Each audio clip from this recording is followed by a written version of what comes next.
national issues. Wewe jikaza as an individual. The president anafanya kazi zake. Sawa.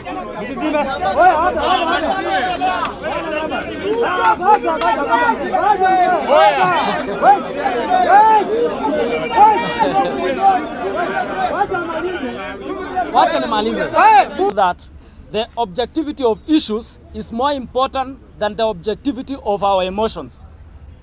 There is a syndrome called oppositional defiant syndrome, whereby people are opposing the government and at the same time opposing opposition without having any clear person mwenye yeye anataka kuwa president.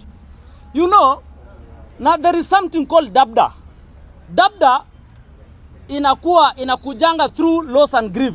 When you undergo divorce in your family, when you lose your family member, when you lose a job, na sometimes inakuja through system changes. When there is changes in leadership, you undergo loss and grief. Now unapata something, an abbreviation called dabda. Dabda inaanza na D for denial. That's why you can see some people are still in denial that we have a sitting president. Number two, we have anchor. Say that when you speak about the government, when you speak about the opposition, you become extremely irritable and sad. And you can see. Number three, after A is bargaining, whereby bado unapiga hesabu. Una bargain whether ni kubali ama nikatae, huyu mtu ameenda ama ni ache. Last option inakuwa acceptance, whereby you accept we have a new leader and you move on. Na hizi vitu inaitwa dabda. Ilianzia hii loss and grief. Most of the Kenyans, watu wako wana expect the president, William Ruto, akuwe the president. Now that is why immediately after the elections of 2022, barely a year after elections, kukokuwa na a lot of issues. People are complaining. Watu wanasema sijui nini imefanyika. But the issues of the Gen Zs ilikuwa raised na ilikuwa within the 5 principles of our 23rd constitution. Number 1, ilikuwa mambo za inclusivity. It was not about anyone must go. Number 2, ilikuwa mambo za resuscitation of our economy. It's not about anyone must go. Number 3, ilikuwa about support of our devolution, not about anyone to go. Lastly, ilikuwa mambo za bringing the youth to the center of governance of our nation.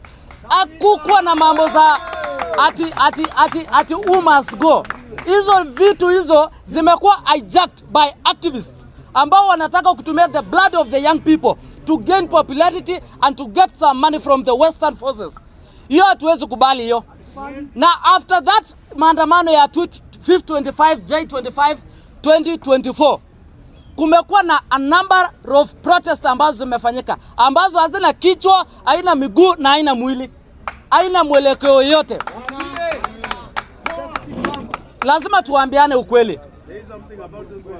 Whereby mahali tuko sahi, after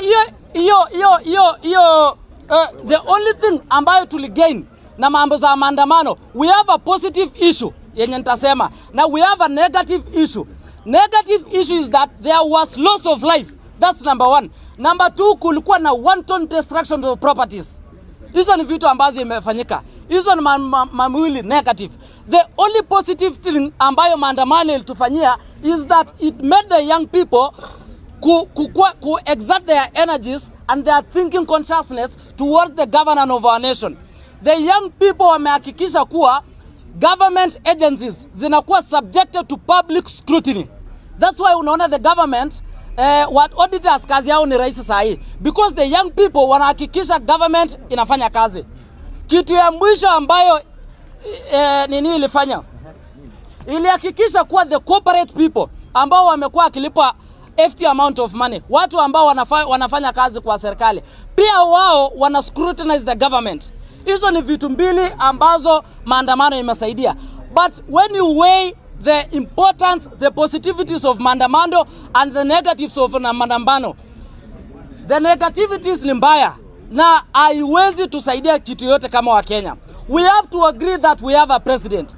Na tunikisa kuambia kwa, when you want to say the president is bad, you cannot use your emotions. We have measurable metrics. Like president akiingia in power, inflation rate ilikuwa 9.5. Right now as we speak, inflation rate ya Kenya iko 3.2%. That tells you the economy is doing well. Number 2, our GDP ilikuwa $114 billion. As we speak, within 2 years and a half, our GDP is at $131 billion. That is an increment of 14.9%. That's a fact. Do research. Do you have a fact? Uko na fact? Relax. Wewe fanya research. Don't heckle. Usiheckle bana. If you have facts, raise your hand. Mambo za fitina lazima ishe. Lazima tuseme. Mr. Speaker, yes. That tells you through that growth of our GDP. Our economy Kenya tulikuwa number 8. Last year, this year January mwezi wa pili, Kenya tuko number 6 in Africa in growth of our economy. That's a fact. That's a fact. That's a fact. Kama nganga kama uko relax. Staki disturbance. Kama utulia, kama unikuelimishe. Tulia.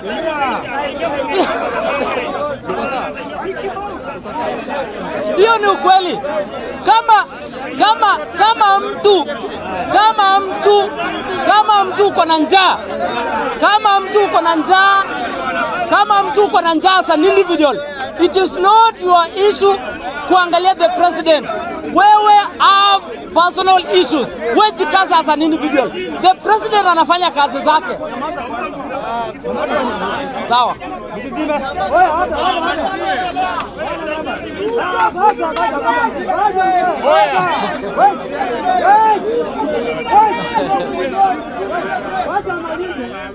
Wacha nimalize. Bunge.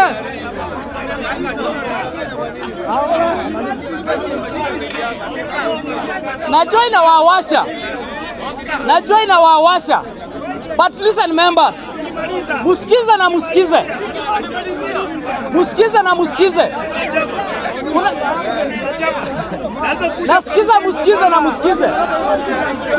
Namaza.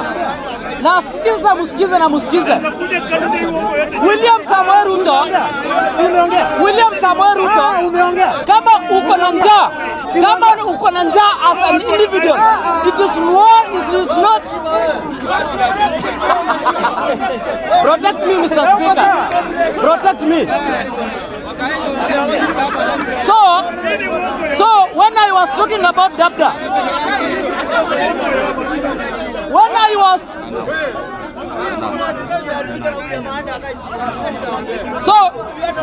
I was speaking about denial, you can see denial. When I was speaking about anger, you can see anger. When I was speaking about bargaining, you can see bargaining. But the reality is that muki angalia kwa Wakenya wengi sahi, people have already accepted. Watu sahi, people have already accepted that we have a new president. Na usipende, the president anafanya kazi yake. What the president promised is ready to deliver. Musijali na wanapigana. It is the pettiness and bitterness that we have. Watu hawajakubali kuwa we have a president called William Samoei Ruto na bado wako na 7 years and a half to get out of power. So Mr. Speaker, mpige kelele, msipopiga mambo ni 10 bila break. Thank you.